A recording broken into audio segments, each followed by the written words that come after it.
In the previous video, we looked at how to enable auditing at the entity and field levels, and we saw it in action.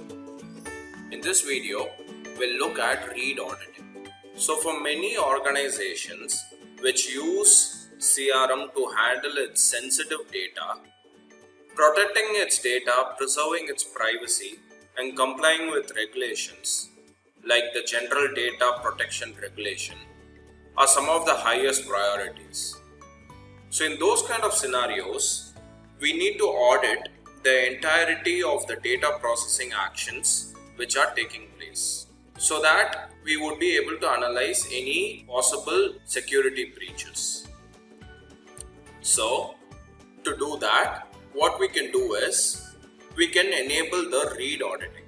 So the read auditing is used to track the activities of the user.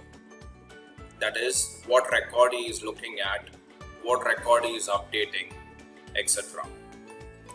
So to enable read auditing, what we need to do is we need to go to the global audit settings and just click on Start Read Auditing and just click on OK.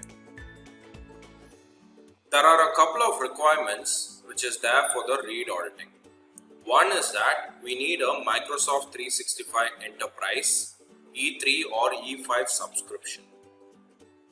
And this feature, that is the activity logging, is available only for production environments. It's not available for the sandbox environments. So what are some of the actions which can be tracked using this read auditing feature? You would be able to track admin related events, like who's publishing customizations, if anyone is deleting an attribute accidentally, and then team user management related activities, and so on. Similarly, we can also track user and support related events. We can track CRUD operations, multiple record view, export to Excel, that is who is exporting data to an Excel sheet, and then SDK calls, who's triggering a plugin, etc. To enable read auditing at the entity level, just go to that entity. So let's take an example of the lead entity. Scroll all the way to the bottom.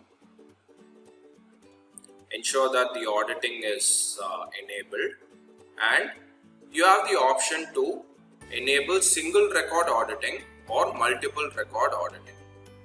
The single record auditing, what it will do is, so if someone is opening a particular read record, that will be tracked.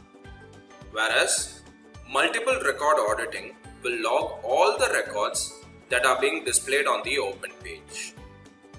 That is, if the user is reading more than one record in different windows, then it will log everything. To access the read auditing logs, go to the Office portal and under the Search and Investigation section, open the Audit Log Search.